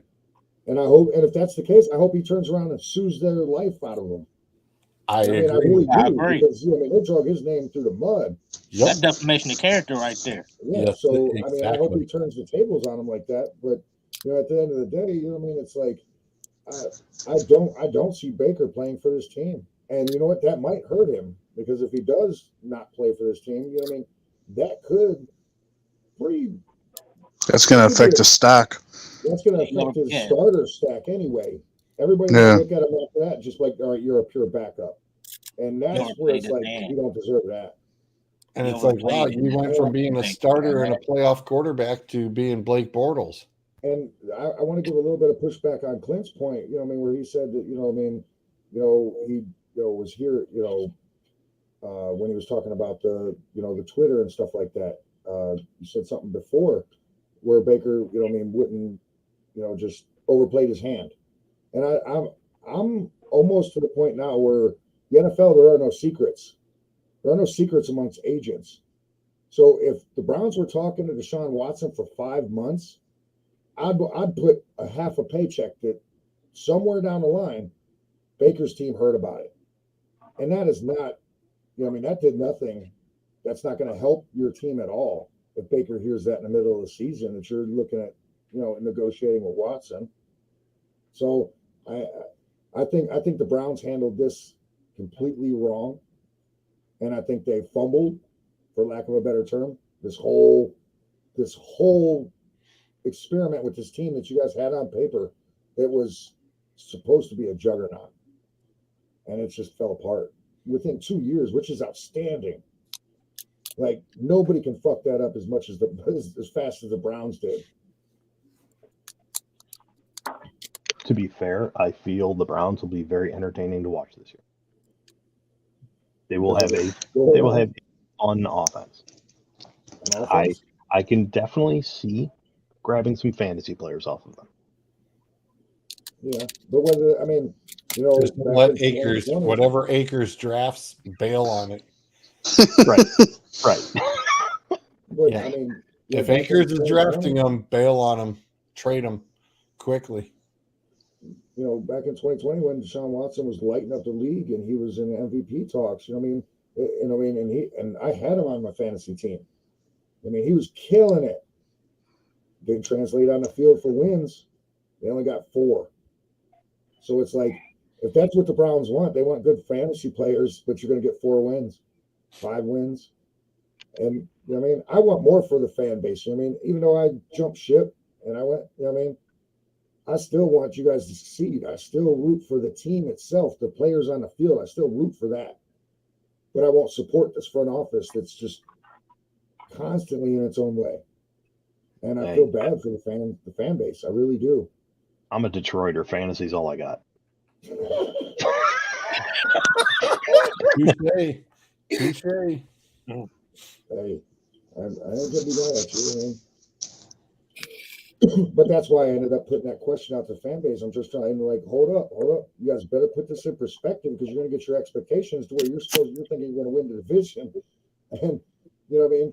I'm sorry, I'd hate the Steelers too, but they're only a quarterback away from being an AFC championship contender team. You know what I mean? You still got the Chiefs, you still got Baltimore, you still got Cincinnati. Well, and now you have 4 NFC West teams that will light you up. Yeah, and I don't see more than 6 or 7 wins for this team right now as it's constructed. You better get another wide receiver. You need a really good linebacker, and you need an offensive lineman. And I better hope that they put Chubb on the quarter in the fourth quarter, and field goal kickers make the right kicks. I mean, well, they need to find a kicker first. I mean, how many times did you guys go for it on fourth down and didn't get it when taking the points would have probably ended up winning you the game? I mean, it's hard to say those type of things, but the decision making by a coach is just as important as the decision making by a quarterback. It's horrible. Go ahead and say it's horrible. It was horrible last year. But hey, I ain't gonna get mad at you. It's true. It's like it was horrible last year. I have screenshots of the fans tell me how good he is. You know what I mean? And it's like, you guys are delusional. This guy is not that good. You know what I mean? Baker didn't have the opportunity to audible out a lot of those plays. I honestly think if he had that kind of power, I mean, things could have been a little bit different, but his shoulder was hurt. You know what I mean? Who knows? But to me, the head coach is probably the biggest problem right now.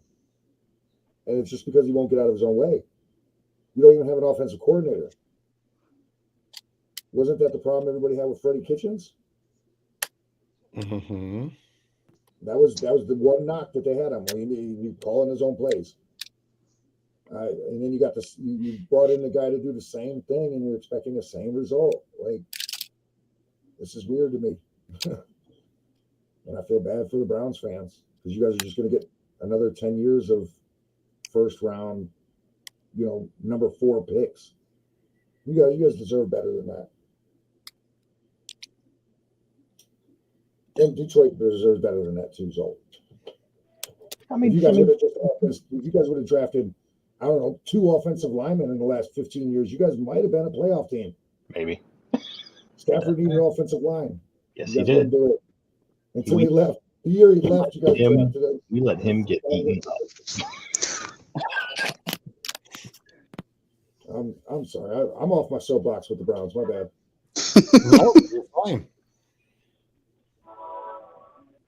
Jesus Christ, the trains are active tonight. No, last week was worse. You missed it. I was going to say, last week was a lot worse. Somebody has to explain the train alert. I don't know what that means. Adam, go ahead and fill them in. What's that? On the train alert. What is that? I mean, it's literally what it is. I mean, I'm 7 houses away from the train tracks, if that. Oh, okay. All right. There's a train involved. All right. I was just. So every time we hear the train horn, because it will get louder. Well, it actually started because I used to sit on the porch in the summertime. Yeah. That's where it started. Well, I'm inside the window. I thought that was a sound effect by you guys. I'm like, all right. Oh, no. It's a natural sound. I need an olive branch, guys. That's the wrap it. That's the wrap it up sound. Well, it's always the best when there's not one that just it waits to the last minute to hit the horn, because you'll always see Zolt and them like jump what the that's loud as shit. Yeah, tell me about it. Well, between that and Doug had the gunshots on the episode, so it was like, yeah, okay, we actually had to put that one up. Doing big things over here. Hey, don't be stealing my gunshots. That's my stuff. He lives up in Detroit. Oh, can't help the gunshots. In the Detroit sector. And does the show from his porch. Yeah. Yeah. He also is a porch guy. Yeah. I want to be as brave as you when I grow up. All right, real quick, turning our attention to the NCAA Final Four. I've only correctly got one of the Final Four, and that's Villanova, because, of course, our friends Bodine and Joe, who have been on the show before with us, Bo himself being from Villanova, it's like, yeah, all right, well, we'll ride that horse. And shockingly, Villanova's still there. Fuck They've Villanova. got to go against Kansas, but they're there for Saturday. And then on the other side, I don't know. Is it just some weird coincidence that Coach K's on his final season and he also is in the Final Four? And he's going to win it. It's rigged for him to go out on top. Well, I was just going to say, is there a small coincidence that just might happen to play into the factor that he's going to get into the finals and go out on top? I'm going to stick with Villanova just because me and Adam's girl Jean went to school there. No, fuck that. I'm surprised she didn't give me shit because they beat us, to get into the Elite Eight or whatever. But yeah, those fuckers are always in our way to get to the goddamn anywhere. We can't beat them. They beat us first. I'm so hoping that we could have an Ohio State Michigan matchup in the. Oh my god! Oh man. I'm thinking Kansas might end that ride for Nova. I think this might be it. I think it's gonna be a tighter game. I think it's gonna come down to an overtime. For what, Saturday? Yeah. Villanova and Kansas have the 6 o'clock, and Duke and Carolina after them. Roughly, they're looking at about 8:45 ish. Well, pretty much you could say 9 to 9:15 if that first game will hit an overtime. Well, good thing for WrestleMania. I won't be watching none of those games. I was gonna say, and we've got WrestleMania hitting this weekend too. Anyway. I'm sorry, I don't like college basketball. I don't. And there's something else this weekend, George. Go ahead. It's the Frozen Four. I was gonna say, yep. You got that too. You got Michigan versus Denver. Oh, Michigan versus Michigan who? versus Denver. University of Denver. And I don't know, the other matchup might actually be really entertaining. Minnesota versus Minnesota State in the Frozen Four to go to the national championship game. If that's not a Mighty Ducks movie in the making, I don't know what is. Oh, right. And then where is the NASCAR race this weekend on top of all that too? Where's that? Richmond, Virginia. I mean, there's something somebody's got to like. I mean, that USFL thing doesn't take off quite yet. The 16th, I think. Call me when the CFL starts. Don't talk about the Frozen Four. Don't talk about the Frozen Four. Now, I don't know much. I ain't that much about hockey, but I'm gonna brag because of the simple fact that Ohio State women won the won the championship. I'm like, okay, guess is Ohio State good in hockey at all? I don't know. No, I was going to say Michigan against Minnesota would be an interesting finals. Results just looking at like. What? Sorry, I was having a conversation. Right? Yeah, I was like, was there a baby in the room? No. And not that anybody watches it, but the Michigan women are playing right now against Louisville, and they're down 26-19. Yeah, but that just got started though, right? Yeah. Oh, that's the Final Four? No, that's not Final Four, is it? Elite Eight. The first time they've ever made it. Oh, Elite Eight, okay. Yeah, there's definitely a little bit of anything and everything going on this weekend. Yeah, that's why I was hoping that we could have done something for Gail's birthday this past weekend, but she wants to do it this weekend when all the shit's going on. Ooh. Well, Bryce even has things going on. He will be at Thunder Bowl bowling paired up with in the junior adult junior gold tournament on Sunday at Thunder Bowl with Mr. Akers from the DA squad. as Bryce has a 4 single game qualifier, and then he and Akers go in a 6 game Baker format of bowling. So one kid bowls one frame, he bowls the other frame all the way through. So that will be a very entertaining ordeal on Sunday. Where's that going to be at? That is at the Thunder Bowl Bowling Alley in Allen Park, Michigan. Starts okay. at 9 a.m. and should end around 4 p.m. Ooh. I was confused. I didn't know we were still claiming Akers as part of the DA crew. Settle down, Bruiser. Wow. Punch Akers in the funny hole. Speaking of which, how are those NASCAR standings? I'm catching you. Hey!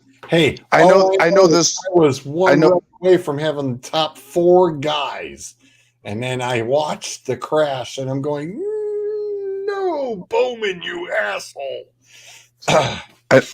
I know points wise, I finished first this week, but total points, I'm not sure where I'm at. Yeah, I finished. It's crazy. I looked. I think I finished 4th, but I was like dead last most of the whole race. I was sitting there with the 2. I jumped on to look, and they said there were 2 laps left, and I had 233 points and was in first. And when I flipped on to actually watch it, that's what I get for watching again. Sure enough, some jackwagon named Bowman gets involved into, messing up everything. AJ goes and wrecks. And Hold on. I'm gonna say this. I feel like everybody giving Bowman shit. Okay, look, Armadinger bought that shit on himself. Okay, race me high. If you want to get into me off a turn, I'm gonna get into your ass right back. Okay, God damn it, like. He took them both out. That's how he won. Shit, God damn it. I don't know. I couldn't be a NASCAR driver because I'll be petty like that. I'll be like, Armadinger on the rail yesterday was saying, because I watched the race, but I found like Twitter too. And they was like, Armadinger, I'm just like, I swear to God, if this one turn me wild one more time, I'm going to hook him. Like, well, he turned you wide and you tried to hook him. He hooked you back and you finished dead last. Well, not dead last, but 33rd. It was a lot of fun to watch. It was a lot of fun to watch and exciting as hell to watch that ending. Man, it wasn't fun, man. My man Bubba lost a goddamn tire, man. How's that happening? Oh, but it wasn't on tight enough. Probably. That's 4 games. Well, what about that elephant in the room, by the way, with Brad? I didn't read it, so I don't know. I'm to the point, like, when they're having such a shit year, I just said, I saw the article come up and I just skimmed past it. I didn't even read it. I mean, it's impressive. You're in March and you're already negative points in the playoffs. And they said that he would have to win a race to get basically balance it out, and probably win 2 or 3. Brad will win a race this year. Oh, that was because he got caught modifying parts, wasn't it, or something like that? Well, the crew chief, yeah. Yeah. Well, they appealed it, so we got to wait for that. They appealed it. It's going to be. You got me by 24 points. Just because it was a road course, I actually went and looked up and actually did homework on who were the better road course drivers. So when I set my lineup and I saw that I finished first for the week, I was like, yeah, all right, that's good. All right. Pat myself on the back. And that's ironically, that's what I did too. And I had not used any of the drivers yet, which was even better. That's how I did. I'm like, I'm gonna pick guys that I never used, like just that I hadn't used yet. FanDuel, okay? Because I can use FanDuel and try to balance it out. But FanDuel, I got a limit. Here, I got a limit too. I'm gonna use like 10 times. Good thing I didn't pick Kyle Larson because I would have. Yeah, that Allmendinger hurt though. Yeah. Yeah, that Allmendinger hurt me money wise. I had him too. Yeah, it was insane when I saw the list, and I had every week with me. It's one driver that cost me money. Drive got to start being dead to me too now, like Jalen Hurts started. I'm really about to start having a do not pick list. I was just flat out confused because you know me, I'm not gonna sit there and watch it, but I noticed on my phone, I'm like, oh, 2 laps to go. My dude's looking good. And then, an hour later I checked and I'm like, how the hell did this dude finish 30 something? Yeah. What the hell happened? Yep. That's fun. I feel proud of myself. I feel like I'll probably be one of the guys that probably wouldn't be. I figured I'll play myself, I'll probably be like dead at the bottom. I'm hanging in third right now. I've been consistent. Like, I'll say that. I just need to win a week to feel good. I got my 1 week for the year that I'm going to win. 2 times I picked Bubba. One he could have won, and then the second one fucking spun out and finished fucking 14. Like, oh. Bubba doing Bubba shit. I ain't gonna even say that, man. I ain't gonna even say it. 'Cause he been running good this year.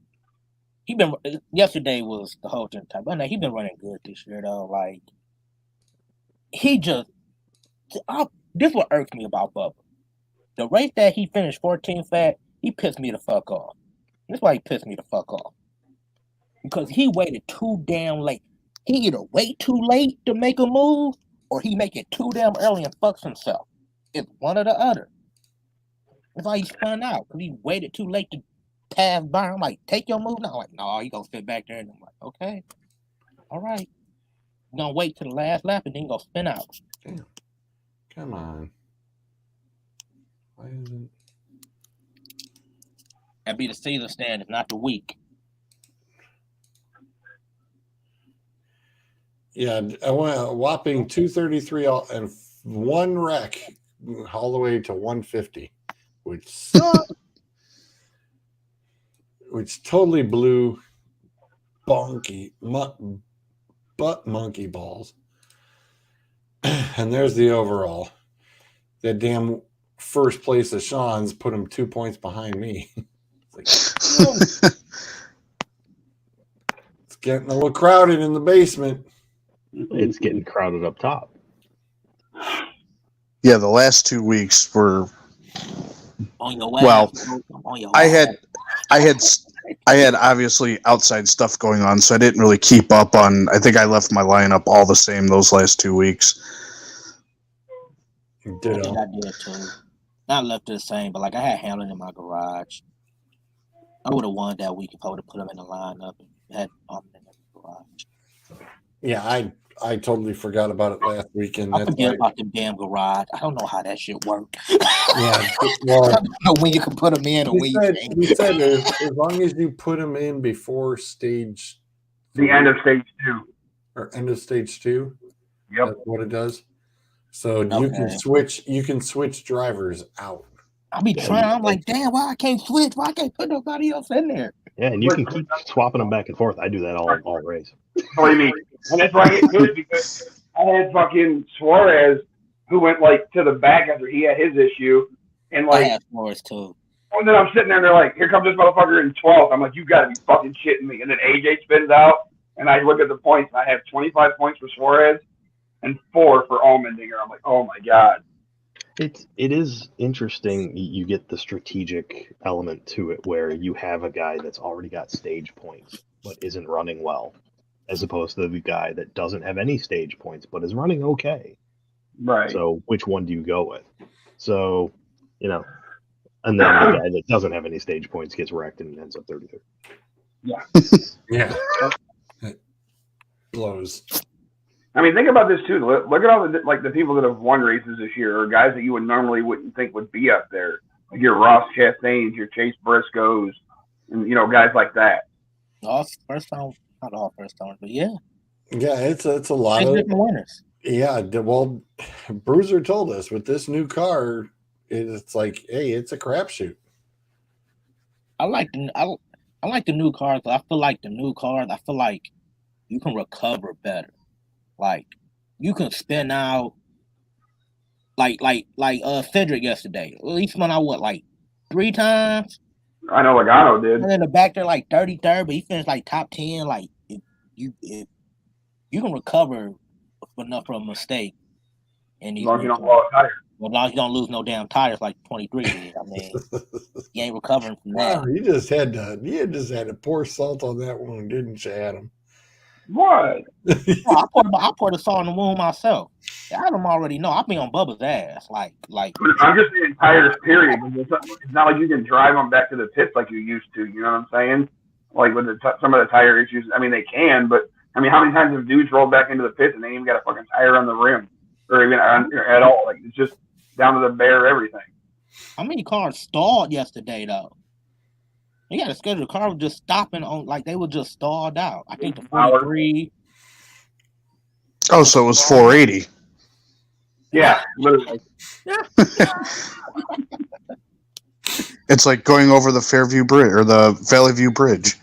Yeah. And today that was no joke.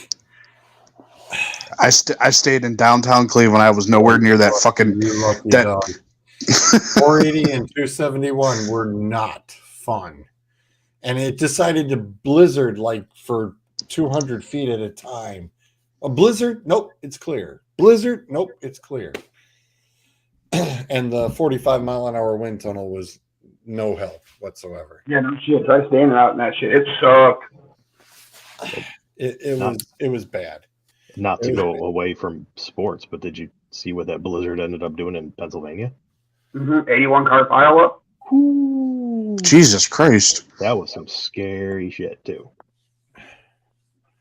Not good. I can't remember what guy was filming, and he was doing it on Facebook Live, and the semi truck coming full speed and hits into the back end of the other one.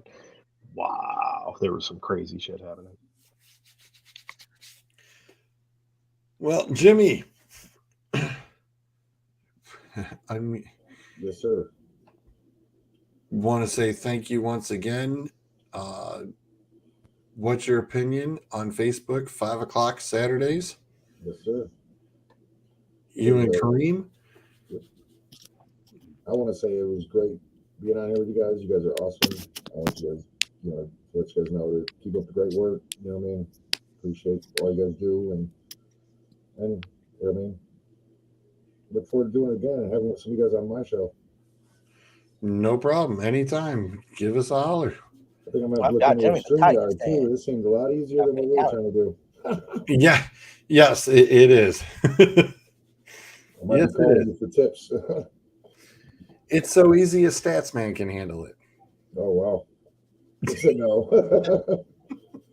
All right. Well, I'm going to jump out of here. You guys have a great night. All right, Jimmy. Good seeing you, bud. Jimmy, nice. Have a good one. Appreciate you guys. Thanks for coming on, Jimmy. Appreciate it. All right, gents. Any other parting shots as we're pretty much wrapping this bad boy up? Johnny Manziel re-signed with the FCF. Peace out, everybody. Don't go around cracking jokes if you don't want to get smacked. Captain walk away. Re-signed. Because he ain't got nothing else going on. Right. When does that season start? They're in spring practice right now. I want to say the first games are in 2 weeks. Oh, goddamn. The weekend after. I'd have to look it up. You're the owner. Come on now. Sean, you weren't on. There's been things. Yeah, the Aces are no longer. There is no longer a team called Wild Aces. Oh shit. Yeah, you kind of missed the episode of covering that debacle. Yeah. Some of the prime ownership left, and so they kind of redid the thing. We are now Should Have Been Stars. Should Have Been Stars. That's the name of the team. I mean, even the YMCA could have came up with a better name. You know, I could have came up with a better name. At least we're not the Glacier Boys. You know, I don't know what the hell's going on there. Oh, I know what happened with that one. Somebody it's still boys and then decided to make a name off of it. That's what it was. It's still the Indians, damn it. Hell yeah. They would have been. They gave up 19 runs today and lost 19-9. Yeah, I was- They supposed to be the guard. Just the fuck that guard. I Man, thought- guard nothing in the field. yeah. 19. I just want to quickly point out before we dip out of here, just because I troll everybody on the Guardians page when they upload like player stats and stuff like that. Like everybody's like, "Oh, nobody's going to go to these games. Nobody's going to go to these games. The ownership sucks." You people do realize that nobody's been going to Cleveland games except for the 2016 season, and they showed up after the playoffs. Like, Yeah. I just want to throw this out there because I am a troll. I am too. Guys, but way to stick it out for the whole show. We didn't have to kick you at all. Well, you muted me for 2 seconds. I didn't even know that. Look. There's achievable goals and there's unachievable goals. We're gonna settle for the I'm achievable. supposed to be trying to unachievable goal, ain't I? That's baby like a steps. noob. It's like a noob Baby now. steps. That looks like a noob. If you need any advice, just reach out to Sean via messenger. He will show you the way. I will show you the way. I've gone through my Jedi training. I have my own school in a strip mall. I will show you the way. George and the Damper Show. And thank God he has the full internet to hang on the show. Need no part. And he had good internet to hang out on the show. Can't beat it. Cleveland Crunch. Let's go, baby. No. Now you definitely got to go off. No. J- You're Wow. welcome. Yeah. All on the closing part. Make no, go an admin.